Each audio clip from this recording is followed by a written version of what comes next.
मुल्तान में टीचर के साथ एटीएम इस्तेमाल करते हुए हाथ हो गया। नौसरबाज ने कैसे एटीएम कार्ड तब्दील करके लाखों की ट्रांजैक्शन की। 12:06 पर रात को उसने ट्रांजैक्शन 50-50 हजार की करवाई है। सामने आ गया, मैं पहचान लूंगा शख्स को।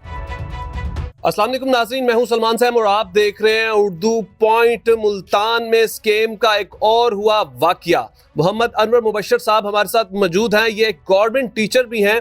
इनके साथ एक बैंक एटीएम के अंदर पहले तो एक नौसरबाज बड़ी हमदर्दी के लिए अंदर दाखिल होता है और दाखिल होने के बाद वो अनवर मुबशर साहब का जो एटीएम कार्ड है बड़े तरीके के साथ उसको तब्दील भी कर लेते हैं। फिर उनकी जो एटीएम कार्ड था वहाँ से मुख्तलिफ टाइम पे वो ट्रांजैक्शन भी करते हैं। तकरीबन 3 लाख रुपए का वो स्कैम जो है वो मोहम्मद अनवर मुबशर साहब के साथ कर चुके हैं। सर, सबसे पहले तो ये बताएं कि आपके अकाउंट से 3 लाख रुपए का स्कैम कर लिया गया और मुख्तलिफ टाइम पे मुख्तलिफ ट्रांजैक्शंस भी हुई, और ये वाकया पूरा आखिर पेश कैसे आया? मैं 2 नवंबर की शाम को मैं एटीएम मशीन वहाँ पर गया, तो एटीएम मशीन के अंदर मैं दाखिल हुआ तो पीछे से मुझे नहीं पता कौन आया कौन नहीं आया।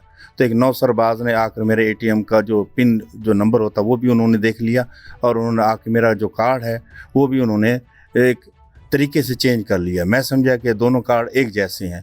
मैंने ये नहीं समझा कि मेरा कार्ड कौन सा है या उसका कार्ड कौन सा है। मतलब कि जब आपने एटीएम कार्ड को अंदर दाखिल किया तो वो कार्ड आपने खुद नहीं निकाला था वहाँ से? वो मैंने खुद निकाला था, लेकिन उसने मेरे हाथ से ले लिया। निकाल तो उन्होंने लिया, तो लेने के बाद उसने क्या कहा आपको कि आपने उसको अपना एटीएम मैं आपको ये करके दिखाता हूँ, ये इस तरीके से होगा, इस तरीके से आपके पैसे निकलेंगे। उसने दो कार्ड उसके पास थे। एक कार्ड उसने एक जैसे वो कार्ड थे और वो अपने वाला कार्ड मुझे दे गया और मेरा कार्ड वो ले गया। मतलब कि जिस बैंक में आप मौजूद थे या जिस बैंक का आपके पास एटीएम था वो दोनों एक जैसे थे और आपको वो पता नहीं चला और वो तब्दील हो गया? मुझे पता नहीं चला, और वो मैंने आराम से, क्योंकि मैं मैनुअल सिस्टम वाला शख्स हूँ, और वो कार्ड मैंने खामोशी से अपनी जेब में डाल लिया। मोबाइल के अंदर वो मैसेज भी आ जाती हैं। फिर उसने रात को जाकर ट्रांजेक्शन करवाई है। एक ट्रांजेक्शन वहाँ से करवाई है 20-20 हज़ार की 5 मरतबा। फिर उसी रात 12:06 पर रात को उसने ट्रांजेक्शन 50-50 हज़ार की करवाई है। तो फिर दूसरे दिन सोमवार को जब मैं चेक के जरिए पैसे अमाउंट लेकर आया तो मुझे पता लगा कि मेरी ट्रांजैक्शन हुई हैं। तो मैंने रात को हेल्पलाइन पे फ़ोन किया, तो उन्होंने बहुत देर में, तकरीबन 1-1.5 घंटे के बाद उन्होंने मेरा नंबर वो कॉल उठाई, और 11:50 के पर उन्होंने मेरा एटीएम ब्लॉक कर दिया। फिर उसके बाद आपने कोई जैसे कि एफआईए का मुझे लगता है कि एफआईए का केस है, तो फिर आपने उनसे राब्ता किया?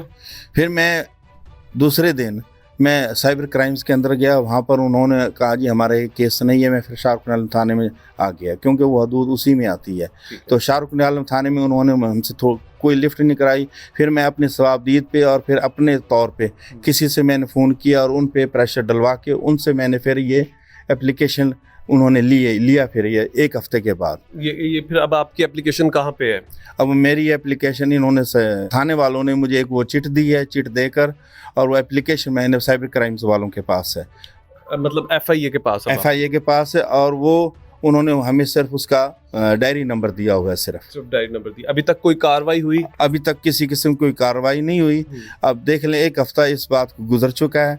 ना ही कोई बैंक वाले, ना ही कोई डिपार्टमेंट वाले, ना हो कोई इस पे कोई हिलोजत कर रहे हैं। ठीक है, आपने उस शख्स को पहले कभी देखा हो या होता हो कि रूटीन में कोई पीछा भी कर रहा होता है तो ये चीज़ें पता हो, मतलब लगा हो कि यार मैंने इसको पहले कभी देखा ही? नहीं, मैंने इसको कभी भी नहीं देखा। हाँ, सामने आ गया, मैं पहचान लूंगा शख्स को। आए रोज़ तमाम अदारे, तमाम कंपनीज भी आपको ये हिदायत दे रही हैं कि देखें कि कोई भी चीज़ या अपनी मालूमात या कोई चीज़ ऐसे शख्स को ना दे जिसको आप जानते ना हो।